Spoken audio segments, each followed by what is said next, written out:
tumaze kubona yuko ari ngombwa ko iki cyumweru tukirekera gusa gusengera umugeni wa Kristo, kubera ko umugeni wa Kristo niwe ari kuri agenda y'Imana muri ibihe turimo. Umugeni wa Kristo nivuga ngo muri agenda y'Imana, page nishaka kuvuga nk'umuntu, page Imana igezeho muri plan yayo y'isi, igeze kuri page y'umugeni wa Kristo. Babibise ko akwiye gutegurwa, kuko mu kanya gato iyi page ya Eglise iraza kuba tourner, noneho hatangire page ya Antikristo. Babibise ngo kuri agenda y'Imana ubu ni Eglise igezweho. Niyo mpamvu birivuga ngo umugeni wa Kristo yitegure. Dusubiremo ya magambo twize kuwa gatanu tuvuga ku byerekeye intego y'amasengesho. Yarisho Yohana 21:8 siko? Nako 19:8. Tunezerwe, twishime, tuyihimbaze, kuko ubukwe bw'umwana w'intama busohoye, umugeni we akaba yiteguye, kandi ahawe kwambara umwenda w'igitare mwiza urabagirana utanduye. Uwo mwenda w'igitare mwiza niwo mirimo yo gukiranuka y'abera. Amen. Amen. Hanyuma ngo wandike amagambo nayo kuri komeza. Arambwira ati, andika uti, hahirwa batorewe ubukwe bw'umwana w'intama. Kandi ati, ayo magambo y'ukuri kw'Imana, ayo ni amagambo y'ukuri kw'Imana. Amen. Ni amagambo y'ukuri kw'Imana. None nimba ari amagambo y'Imana, nk'uko n'ayandi yose yagiye asozwa mu mateka, n'aya nayo azasohozwa. Ikibazo nuko ari hafi gusohozwa, hanyuma abantu bitwa ko akwiye gusohorezaho barasinziriye. Ngo umugeni ariteguye. Kwitegura kwe ngo ni ugukora imirimo myiza yo gukiranuka, kuko ngo niko kwitegura, niyo kanzu y'ubukwe. None rero turebera gute umugeni wa Kristo ko yiteguye? Ni mu gihe tubona ko abantu bose bamufite mu byiringiro, umwami Yesu, yuko buri muntu wese afite ishyaka ry'imirimo myiza, ariho haracunguza uburyo umwete. Ariko nubireba rero n'amaso yacu c'est le contraire. Mwabyumvise? Amen. Ariko ntabwo dushobora gucika intege, kuko twe turebera mu itorero rigaragara, turebera muri amatorero agaragara, les dénominations. Ariko Imana yo ifite yandi maso yayo. Amen. Imana yo ireba hakurya yo tubona, ariko twebwe turebye iboneka turabona yuko itorero aho kugira ngo ribe muri uyu mwanya Imana ishaka kuribamo, ni ukuvuga ngo kwitegura mu gukora imirimo myiza yo gukiranuka, bafite ishyaka ry'imirimo myiza. Ibiro iyo tubirebye rero tubona ahubwo ni kinyuranyo, itorero rigenda rifata ishusho y'isi. Murabyumva? Nicyo kibazo. N'ibyitwaga iby'Imana bikagenda bisimburwa n'imikorere y'isi mu itorero ry'Imana. Ibiro bituzana hehe? Bituzana rero kumenya rero ese icyo tuza kwingingira twese turakizi uko Bibiliya kivuga, nuva itorero ry'Imana. Kubera yuko indimi z'abantu zashizwe, ijambo ry'Imana ryashizwe muri indimi z'abantu, iyo batazi ururimi Mwuka Wera yakoresheje mbere mu kwandika, mbere ko bishyirwa mu zindi ndimi, hari igihe batakaza ibisobanuro. Ntibumve ibyo ari byo. Itorero, Eglise, Church, kanisa. Uri twasha kureba d'abord itorero niki. Ni ukuvuga ngo itorero benshi n'abaririmo ntibazi ari byo. Mwese afite uko aryiyumvira, uko aryibaza. Hari ikintu bita mu Gifaransa ambiguïté. Ambiguïté ni kuba ikintu kitumvikana kugira ngo abantu bacyumve bose neza. Uyu acyumvira gutya, akivuga gutya, akivuga gutya. Mwabyumvise? Amen. Donc hariho ambiguïté kuri iryo jambo itorero. Hariho urujijo. Donc ça s'interprète de plusieurs manières. Donc c'est pas clair. Abantu benshi kandi bamwe bitwa ko bayora amatorero akomeye ku isi, niba bafite n'ikibazo, ntibatandukanya Israel, itorero n'ubwami bw'Imana. Hari abavuga ko itorero n'ubwami bw'Imana. Bayo ntabwo ari abakristo basazwe, nayo twakora abakozi b'Imana. Ntibatandukanya itorero n'ubwami bw'Imana. Nigeze gusoma igitabo kimwe witwa umukozi w'Imana mu za Amerika hariya, avuga ko kakabuye kazakubita cya gishushanyo Nebukadinezari kakubita y'amano ngo ni itorero. Kakabuye ni itorero ryamagare guhu katangiye ari gato Yerusalemu, none kakwiriye isi yose. Uko niko avuga. Rero icyago kumenya, Isirayeli si ubwami bw'Imana, ni itorero ntabwo ari ubwami bw'Imana. Ubwami bw'Imana burenze byombi. Amen. Ubwami bw'Imana burenze byombi. Burenze Isirayeli, burenze n'itorero. Ubwami bw'Imana ni iki? Ubwami bw'Imana ni ahantu hose, reka ndabivuga mu Gifaransa n'imvugo mu Kinyarwanda, c'est là où la volonté de Dieu s'exprime. Ni ahantu ubushake bw'Imana bukoreka. Là où son autorité s'exprime. Aho ubutware bwayo bugaragara, bukora. Amen. Aho niho ubwami bw'Imana. Nufata itorero ukagita ko ari ubwami bw'Imana, uzaba uri mise Imana. Ntabwo uzaba ugifite Imana, uzaba ufite ihihwa Mana. Ubwami bw'Imana ni ubwami bw'iteka ryose kandi buzuyeho hose. N'ubw'ibihe ni ubutware bw'Imana. Amen. Ni volonté y'Imana, ubushake bw'Imana buyigaragaza hose mu bihe byose. Icyo wavuga rero mu ijambo rimwe, Israël a été l'agent du royaume de Dieu. Israël yabaye umukozi ubwami. L'église aussi, sibyo, n'itorero ni agent y'ubwami bw'Imana. Mu gihe cya Israël, isano rya kera, Imana yigaragazaga kwitandukanya n'ibigwamana binyuze muri Israël. Cyari ikoresho cy'Imana. Mu isano rishya, Imana nzima yigaragariza isi binyuze mu itorero. Bivuga ngo rero ubwami bw'Imana burenze itorero, burenze na Israël. Ibyo rero ntuzabitiranye wowe. Amen. Alléluia. Donc les deux ni agent du royaume, ni agent y'ubwami. Amen.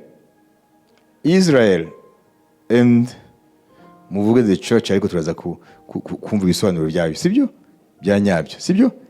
Israel and the church of Jesus Christ, amen, are both agents of the kingdom. Mwabyumvise? Sont les agents du royaume. Dieu s'exprime par l'église comme il s'exprimait par Israël. Si Dieu c'est Paul atubwira mu Efeso ibice 2 igice cya 3. Amen. Ndemwe dusome kuva ku murongo wa mbere tugeze ku murongo wa 11 nibura. Nicyo gituma njyewe Paulo ndi imbohe ya Kristo Yesu, mbohewe mwebwe abanyamahanga, kandi namwe mwumvise iby'ubutware bwo kugabura ubuntu bw'Imana nahawe ku bwanyu, kumpishurirwa ubwiru bwayo mwiyerekwa, nk'uko nabanje kwandika mu magambo make. Namwe nimuyasoma muzirebera ubwanyu uburyo menye ubwiru bwa Kristo koko. ubwo ntibwamenyeshejwe abana b'abantu mu bindi bihe nk'uko muri iki gihe intumwa ze zera n'abahanuzi babihishuriwe n'umwuka, yuko abanyamahanga ari abaraganwa natwe kandi bakaba ingingo z'umubiri umwe natwe, abaheshejwe n'ubutumwa bwiza kuzagabana natwe muri Kristo Yesu ibyasezeranijwe. Nanjye nahindutse umubwiriza wabwo nk'uko impano iri y'ubuntu bw'Imana iyo naheshejwe n'imbaraga zayo zinkoreramo. Nubwo noroheje cyane hanyuma y'abera bose, naherewe ubwo buntu kugira ngo mbwirize abanyamahanga ubutumwa bwiza bw'ubutunzi bwa Kristo butarondoreka, njijure bose ngo bamenye uburyo iby'ubwiru bikwiriye kugenda, aribwo bwahishwe n'Imana yaremye byose uhereye kera kose, kugira ngo muri iki gihe abatware n'abafite ubushobozi bwo mu ijuru mu buryo bw'umwuka bamenyeshwe n'itorero. Bamenyeshwe n'itorero. Nidushaka ubwenge buhuje ubwenge bw'Imana bw'uburyo bwinshi nk'uko yabigambiriye kera kose muri Kristo Yesu umwami wacu. Amen. Aha niho hakwereka neza yuko itorero, amen, haleluya, niryo Imana inyuramo kugira ngo imenyekanishe ibyayo, ubwenge bwayo, imbaraga zayo, ubutware bwayo, nk'uko yabigize mu isezerano rya kera kuri Isirayeli, ngo Imana imenyekanishe binyuze mu itorero. Voilà. Amen. Mwabyumvise? None itorero ni iki? Veriza. Ntidushobora kumenya itorero mu ndimi zacu. Murabona nk'ubu uvuze ati ejo itorero rizahura kuri stade, hazaza abakirisitu, hazaza n'ababyinnyi bahamiriza. Wayibise? Apana intwari karya troupe. Kuko wavuze itorero ngo amatorero yose ahurire kuri stade, hazaza iki? Hazaza amatorero ya Kristo, haze n'amatorero y'ababyinnyi basanzwe. Murabona? Concept ni ikintu gikomeye cyane. Amen. Haleluya. Church, eglise, kanisa n'izindi ndimi. Ntushobora kumenya ibyo aribyo. Na niyo mpamvu abantu rero bari mu itorero ntibamenye ibyo aribyo. Wayibise? Concept ni ikomeye cyane. Urabona, nivuga tuvuge hano hari abahindi, hano hari abanyarwanda. Noneho nkavuga nti inka. Wowe munyarwanda uhita ubona iki? Muri mentale yawe, mu bwenge uhita ubona iki? Utamva ushaka amata. Ugahita wumva iki? Inkwano. Ni ukuvuga ngo rero umunyarwanda inka hari ibintu ahita abona. Umuhindi ari hafi yawe niyo abona, ahita ava ku ntebe agapfukama akaramya, kuko inka ni Imana. None niyo mpamvu nituvuga church, nituvuga eglise, itorero, kanisa, sibyo? Ntabwo bahita bumva neza igitekerezo cy'Imana izo ndimi zitarashigwamo iryo jambo ryayo. Amen. Haleluya. Haleluya. Uwa mbere yabanje gukoresha ijambo itorero, apana itorero, ndavuga itorero nk'inzu y'Imana, sibyo? Ni umwami ubwe. Uri abanze bavuga ko ndinde, uri Eliya, uri Yeremiya, umuhanuzi bagarutse. Mvuga ko ndinde. Petero ngo uri Kristo umwana w'Imana nzima. Amen. Haleluya.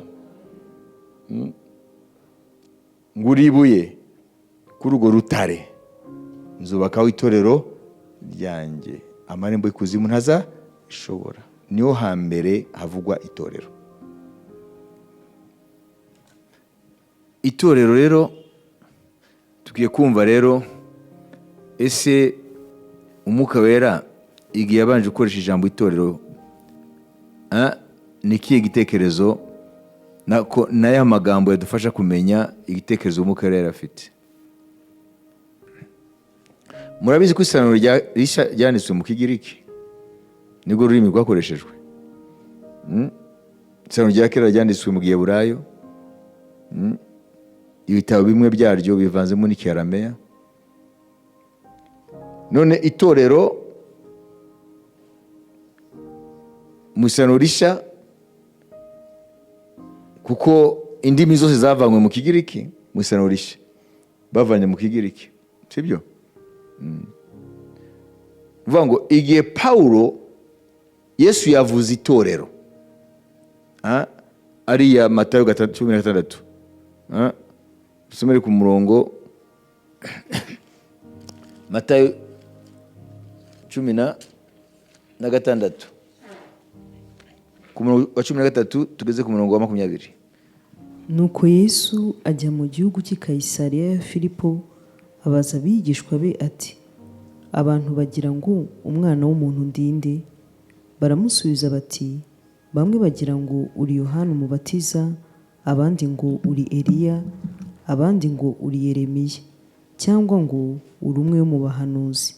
Arababaza ati, ariko mwebwe ubwanyu mugira ngo ndinde? Simoni Petero aramusubiza ati, uri Kristo, umwana w'Imana ihoraho. Yesu aramusubiza ati, urahirwa Simoni wa Yona, kuko umubiri n'amaraso atari byo byabiguhishuriye, ahubwo ni Data wo mu ijuru. Nanjye ndakubwira nti, uri Petero, kandi nzubaka itorero ryanjye kuri urwo rutare, kandi amarembo y'ikuzimu ntazarishobora. Amen. Amen. Aho niho hambere umwami akoresheje ijambo itorero. Hanyuma Paulo, umwuka ari muri Paulo yaje gusobanura rero icyo itorero rivuga. Paulo akoresha amagambo y'Ikigiriki. Ni ukuvuga ngo kera mu Bugiriki ariho ibyo bitaga les cités état.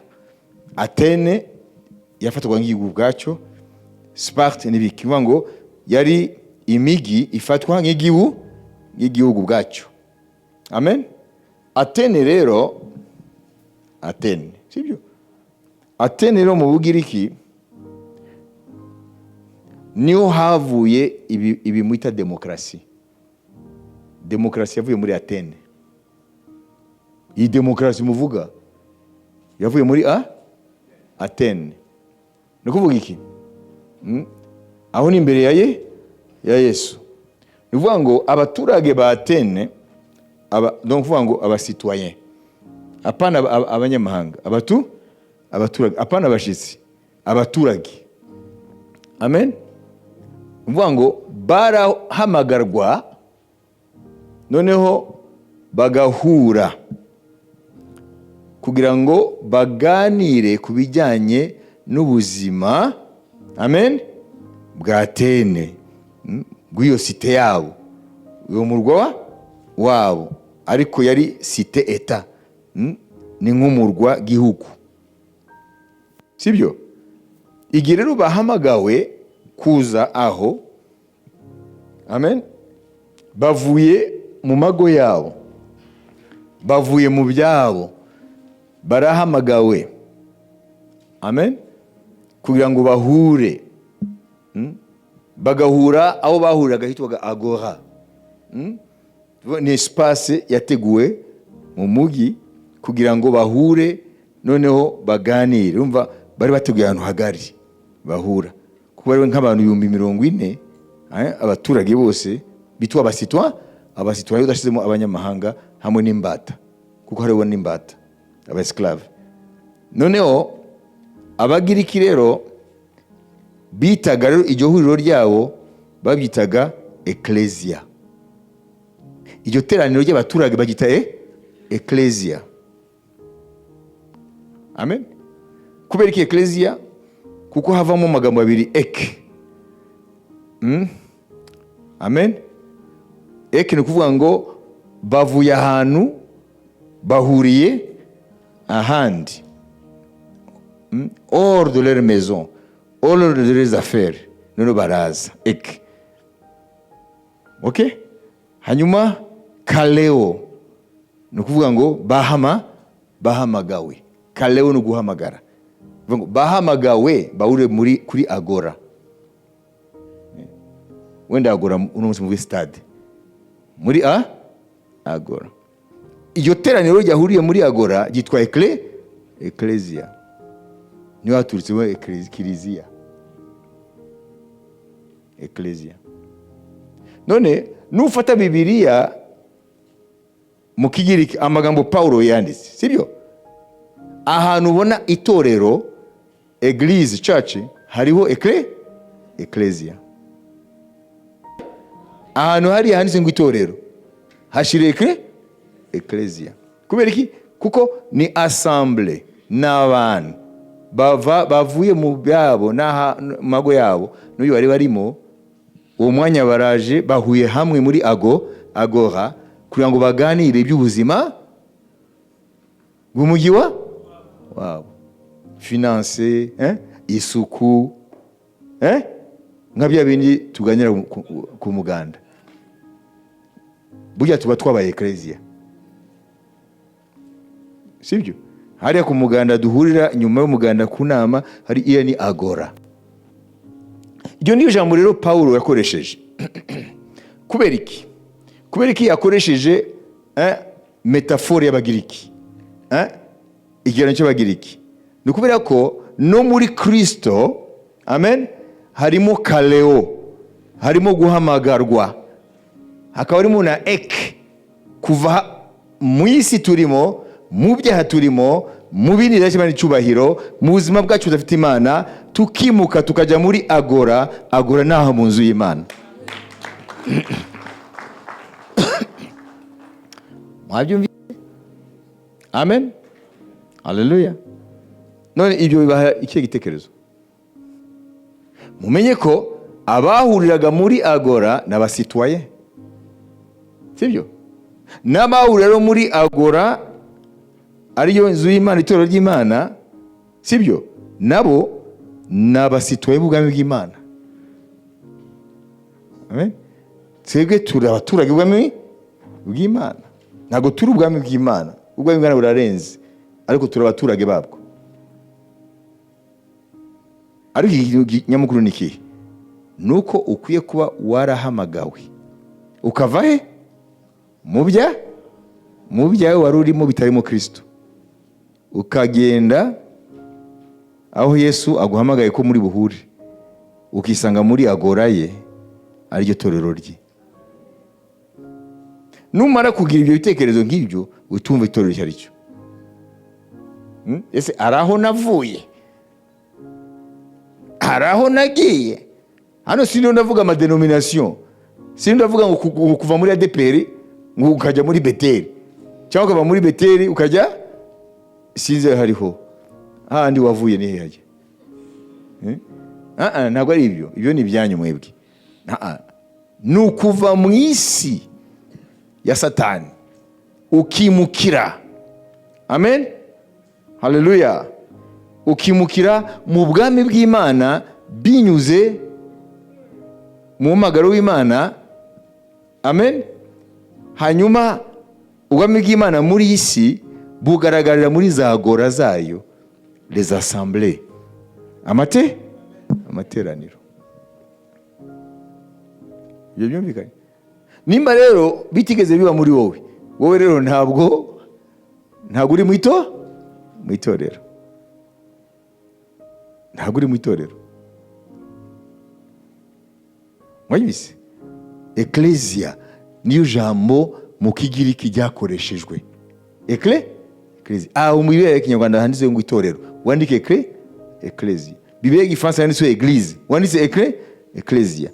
Bibiliya y'Icyongereza yanditse church, wandike ecclesia. Bibiliya y'Igiswahili kanisa, andika ecclesia.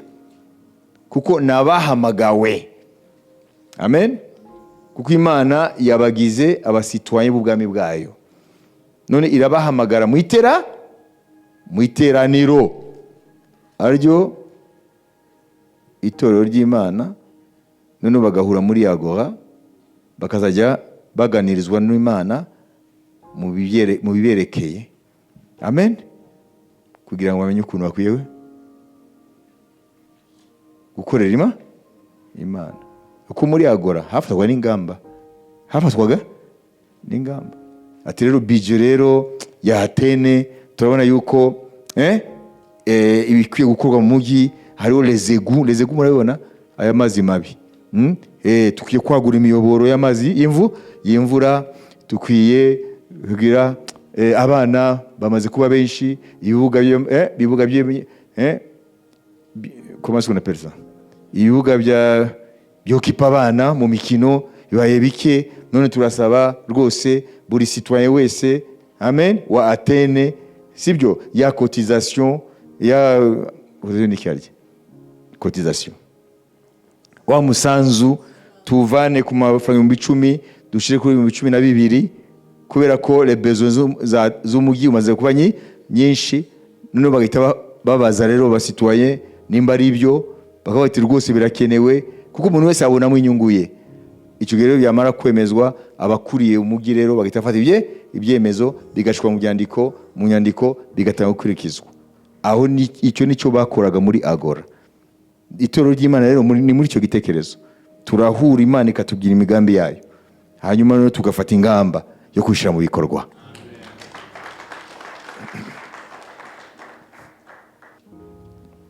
Iyo niryo torero. Reka dufate ibintu 10 dusenge, ndaza kubabwira ukuntu tuza noneho kwinginga. Nago turagera igihe cyo kwinginga, ko tubaza gufata umenye kwinginga, ariko kugira ngo tumaze kumva icyo twingingira. None se umugeni wa Kristo ko ari we Ecclesia, ubwo se ari warashyira mu bikorwa ingamba zafatiwe muri agora? Iyo urebye itorero rigaragara n'amaso, ese koko riragaragaza yuko dutandukanye n'abaya? Kuko iyo bahamagaye Kaleo veut dire appeler, iyo bahamagaye abaturage ba Atene, abasitoyen, pana abaturage kuko muri Atene habagamo abanyamahanga, habagamo n'imbata, abafite citoyenneté. Amen. Abaturage ba Atene kuri agora ejo isayi ni sibyo, nubwo imbata yabyumva ntago biyireba, nubwo umunyamahanga ari muri Atene yabyumva ntibimureba. Ayibise nivuga ngo bari batandukanye n'abandi, bari bafite za privilege, bari bafite uburenganzira n'ibintu byinshi imbata zidafite n'abanyamahanga badafite. Par exemple, niki kintu bari bafite abanyamahanga badafite bari muri bo ndetse n'imbata? Gutora. Droit de vote yari ifitwe gusa n'abasitoyen, abandi ntago bajyagayo. Amen. Aho niho havutse demokrasi uyu munsi isi ivuga. None uyu munsi iyo urebye wowe ubona yuko Ecclesia yujuje ibyo byangombwa? Tuyifashe muri ubu buryo Paulo yakoresheje mu kuvuga itorero, ese Ecclesia yujuje ibyangombwa? Ese baragaragara yuko ari abasitoyen b'ubwami bw'Imana? Ese ari aho bavuye, ari aho bimukiye? Ibyo byose rero nibyo bintu biza kudufasha mu kudegaja le sujet de prière, prayer request. Aho tuzakufata rero, tuzakubona icyo turi busengere. Imana ishimwe. Amen. Icyo gitekerezo rero cya assemblée cyangwa iteraniro ntabwo ari igitekerezo cyavutse gusa mu isano rishya. No mu isano rya kera nuko ititwa Ecclesia, kuko Ecclesia ni kubera yuko Paulo yakoresheje ururimi rwumvikana icyo gihe ku isi yose rwari Ikigiriki, noneho agakoresha ibijyanye na Atene akabyaplika ku itorero ry'Imana. Ariko n'igihe Mose yahoraga kumvuka Israeli ngo bumve icyo Imana ishaka kubabwira, amen, naho nyine nicyo gitekerezo, nuko yo ntago yitwa Ecclesia, yitwa Kahal. iteraniro rya Mose mu butayu ryitwa Kaal. Kaal ukuvuga ngo ni ahantu ubwoko buhurira, amen, noneho bugapanga iby'urugamba. Nidufata rero ecclesia tugafata na Kaal tukabivanga, nuvuga ngo rero hariya muri agora nago tuvuga gusa ibijyanye n'ibintu bitandukanye, ariko tuvuga n'ukuntu dupanga urugamba rwo gutera Satani no kumwambura abo yagize imbohe. Amen. Alléluia. Donc Kaal ni assemblée ihura pour planifier la guerre. Iyo tupanze evangelisation tuba turakora ibya Kaal, kuko evangelisation ni imwe mu ntwaro z'Imana zo gutera Satani. Ikindi gitekerezo kiri muri Kaal ni iki? C'est une assemblée nombreuse.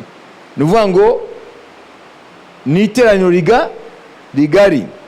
Bivuga ngo mu gitekerezo cy'Imana ishaka ubwoko bwinshi.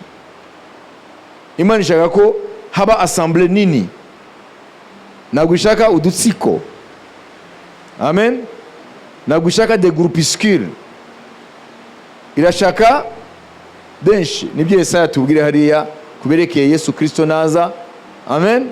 Yesaya ibice 9. Yesaya 9 mwageze umurongo wa 22. Abantu bagenderaga mu mwijima babonye umucyo mwinshi, abari batuye mu gihugu cy'igicucu cy'urupfu baviriwe n'umucyo. Wagwije ishyanga, wabongereye ibyishimo, bishimira imbere yawe ibyishimo nk'ibyo mu isarura, nk'iby'abantu bishima bagabanya iminyago. Amen. Amen. Wenda mu Kinyarwanda mushobora kuba mutabyumvise neza. Umviriza. Tu rends le peuple nombreux. Ngo Yesu naza azaza kudukiza inkoni ya Satani, igitugu cya Satani, hanyuma azagwiza ishanga ry'Imana. Tu rends le peuple nombreux. Ntabwo Imana ishaka udutsiko, ishaka une grande assemblée, ishaka abantu benshi bahimbaza izina ryayo, ishaka ko muri agora yayo huzura abasituwaye ubwami bw'Imana. Haleluya. Kandi ngo urabanezeza, ubuzuze byishimo. Imana irashaka ecclesia. Amen. Cyangwa mu gihe burayo Kaal, nuvuga ngo ubwoko bwinshi buguma bugwira kandi buzuye ibyishimo byayo. None si uyu munsi niko bimeze? My friends, niko bimeze. Mwumvise ecclesia? Nuvuga ngo icyo mwita itorero Paulo yakoresheje ecclesia igizwe n'amagambo abiri, eke kaleo. Abahamagawe bakava mu byabo, mu buzima bari barimo budafite Imana, hanyuma bakaza kuba abasituwaye ubwami bw'Imana. Noneho iriya teraniro ryo mu butayu igihe cya Mose, kuko hariya cyari igihe burayo, babise Kaal. Kaal ni ukuvuga ngo une grande assemblée qui se réunit pour planifier la guerre. Abantu bahura hamwe ngo bapange urugamba. Kubera iki?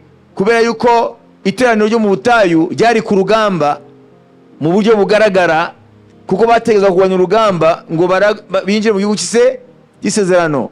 Rero umwanya munini w'iteraniro rya Mose kwari ugupanga ukuntu baza gutsimbura abamaleki n'abandi banzi kugeza aho bagera mu gihugu cy'isezerano. Niyo mpamvu c'était une grande assemblée igizwe n'abantu 3 miliyoni n'igice.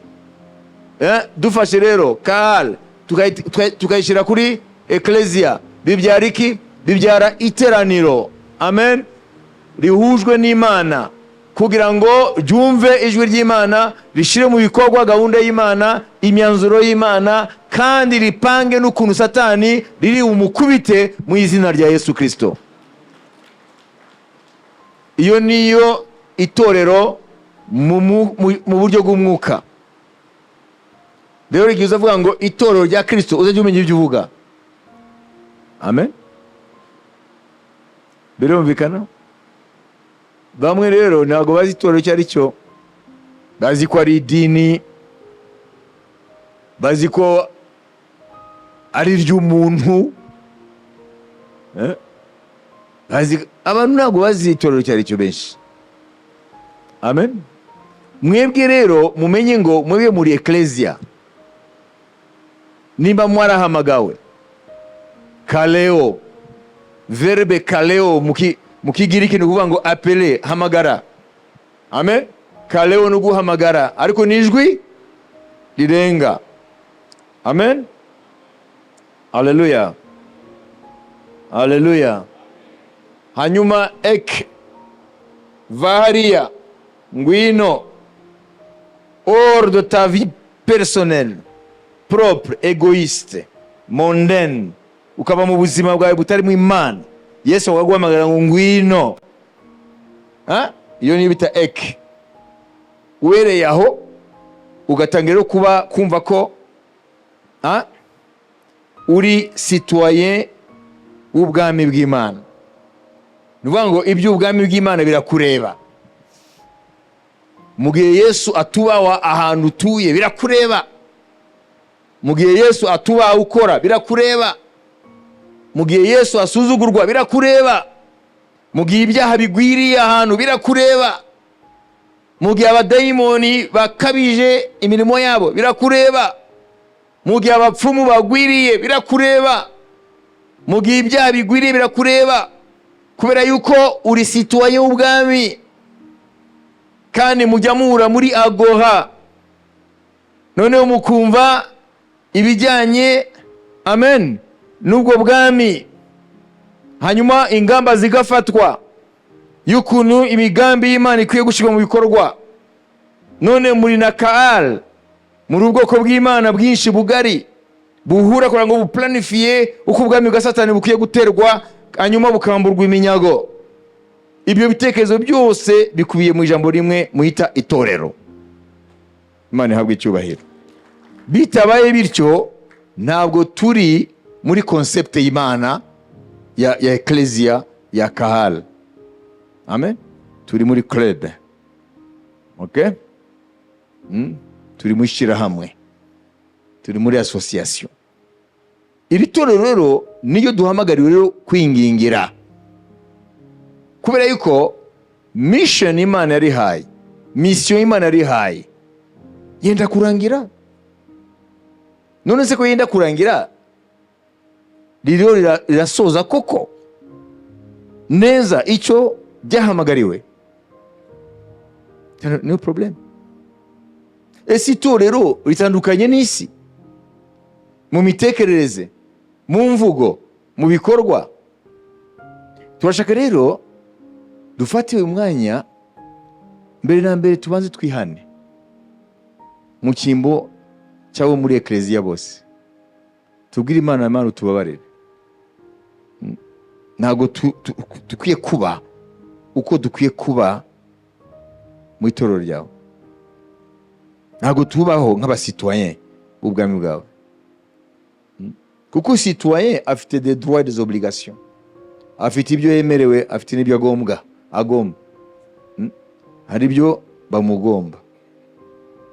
Imana hari ibyo igusezeranya, kandi Imana hari ibyo igomba. Tukwiye kumenya rero n'ibyo bintu tubirimo.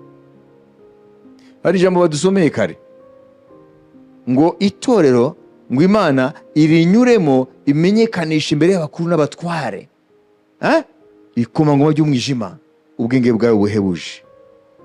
Ubwo se turayemerera? Ese Imana itunyuzemo rivuga ibigwi? Est-ce que les démons de Kigali tremblent?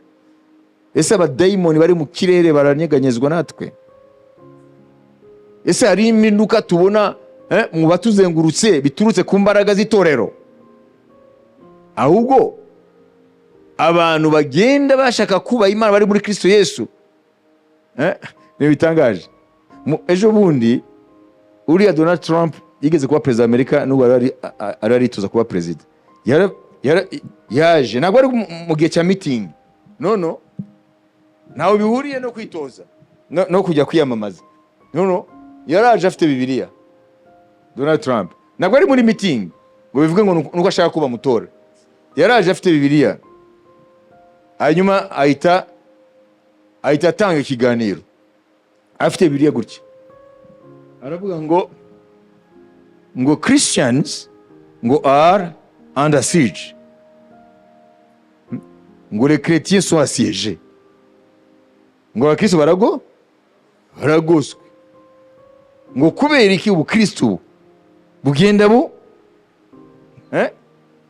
sibyo, ngo ubukristo bukuri ngo bugenda bupfungiranye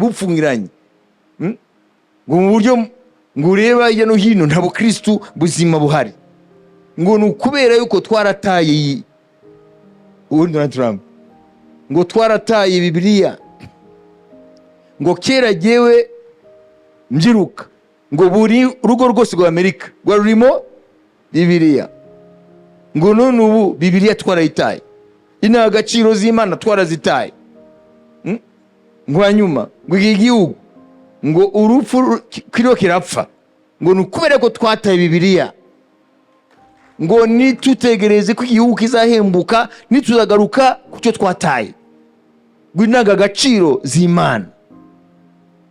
Ngo rero ngo harageze ngo umuntu wese unyumva ngo nimba Bibiliya utakifite ishake, ngo kuko iyo yonyine niyo izatuma ibyiza twatakaje bigaruka, ngo Imana turayiteye umugongo, ngo nta gaciro zayo twaraziretse, ngo ibyaha nibyo byaguje imbaraga kurusha ubukiranutsi. Ngo ubu rero ngo arageze yuko Imana yongera kwimikwa muri iki gihugu, ngo kandi ntabwo bishoboka iyi Bibiliya itagarutse muri buri ngo. Ubu ni Donald Trump. None mwebwe nimureba ibyo tumaze kubona amagambo make, niko turi koko?